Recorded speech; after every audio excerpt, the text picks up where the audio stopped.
قاسم کے ابا کو ہٹایا جاتا ہے تو عدالتیں رات 12 بجے کھل جاتی ہیں۔ نور مقدم جیسے کیس میں عدالتیں کیوں بند رہتی ہیں؟ کیا انصاف میں تاخیر ناانصافی کے مترادف نہیں؟ لاہور میں نگراں وزیر اعظم سے طالبہ کا سوال۔ وزیر اعظم نے تالیاں بجا کر داد دی، جواب میں کہا قاسم کے ابا جب خود ہوتے ہیں تو انہیں حمید کی اماں نظر نہیں آتی۔ پاکستان کے نظام عدل پر سنگین سوالات ہیں۔ آئین میں نااہلی کی مدت کا تعین نہیں، اس خلا کو عدالتوں نے پر کیا۔ دیکھیں گے اصل آئین اس بارے میں کیا کہتا ہے۔ چیف جسٹس قاضی فائز عیسیٰ کے تاحیات نااہلی کیس میں ریمارکس۔ جسٹس منصور علی شاہ نے کہا آئین میں ہر سزا کی مدت ہے تو نااہلی تاحیات کیسے ہو گئی؟ اٹارنی جنرل بولے جب تک عدالتی فیصلے موجود ہیں تاحیات نااہلی کی ڈکلیریشن اپنی جگہ قائم ہے۔ سماعت جمعرات تک ملتوی۔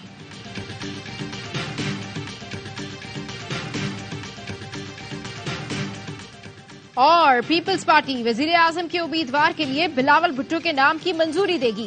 سینٹرل ایگزیکٹو کمیٹی کا اجلاس چیئرمین پیپلز پارٹی کی زیر صدارت کل لاہور میں ہوگا۔ ذرائع کا کہنا ہے وزیر اعظم کے امیدوار کے لیے بلاول بھٹو کے نام کی منظوری قرارداد کی شکل میں دی جائے گی۔ بانی پی ٹی آئی کے کاغذات نامزدگی مسترد کیے جانے کے خلاف اپیلیں تیار، دستخط کے لیے اڈیالہ جیل بھجوا دی گئیں۔ اپیلیں کل لاہور اور راولپنڈی میں دائر کی جائیں گی۔ سربراہ عوامی مسلم لیگ شیخ رشید نے راولپنڈی کے 2 حلقوں سے کاغذات مسترد کرنے کا اقدام ٹریبونلز میں چیلنج کر دیا۔ شعیب شاہین کی کاغذات مسترد ہونے کے خلاف اپیل، الیکشن کمیشن کو کل کے لیے نوٹس۔ کراچی سے مزمل اسلم نے آر او کے فیصلے کے خلاف ٹریبونل سے رجوع کر لیا۔ عمیر نیازی کی اپیل پر ٹریبونل نے اعتراض کنندہ اور آر او کو کل طلب کر لیا۔ تیمور جھگڑا نے بھی کاغذات مسترد ہونے کے خلاف اپیل کر لی۔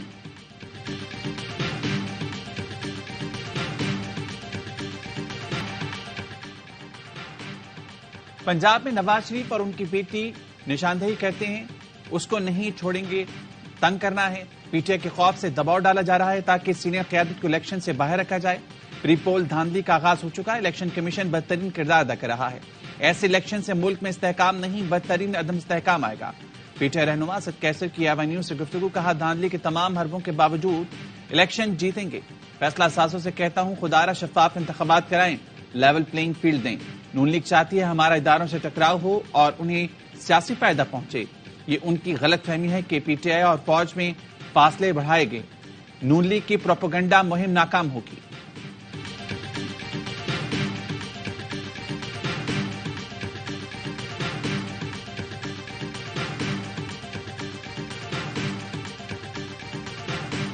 کے پی اور بلوچستان میں دہشت گردی کی نئی لہر آئی ہے۔ اس ماحول میں آزادانہ منصفانہ انتخابات نہیں ہو سکتے۔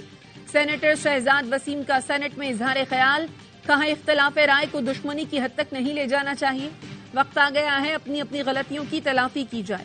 ہمیں ایک دوسرے کو راستہ دینا ہوگا، برداشت کرنا ہوگا۔ اگر ہم یہ کہیں کہ آپ نے بھی کیا تھا تو ہم بھی کریں گے تو یہ سفر کبھی ختم نہیں ہوگا۔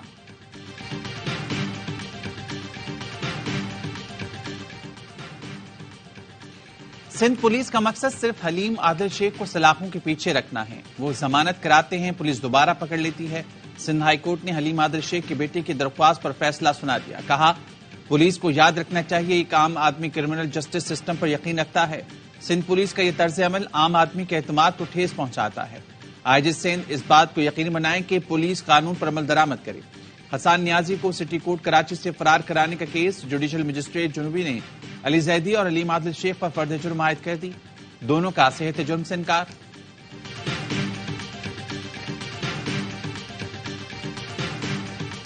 بانی پی ٹی آئی اور بشرا بی بی کے خلاف نکاح کے کیس کی اڈیالہ جیل میں سماعت۔ جوڈیشل مجسٹریٹ کا 10 جنوری کو فرد جرم عائد کرنے کا فیصلہ۔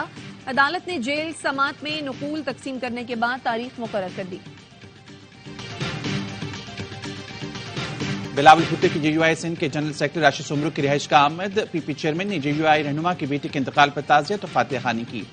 نگراں وزیر اعظم کی چوہدری شجاعت حسین سے ان کی رہائش گاہ پر ملاقات۔ انوار الحق کاکڑ نے کہا چوہدری شجاعت معتبر سیاستدان ہیں، انہوں نے ہمیشہ رواداری اور مفاہمت کی سیاست کی، میں ان کی خیریت دریافت کرنے آیا ہوں۔ نگراں وزیر اعلیٰ پنجاب محسن نقوی بھی موجود تھے۔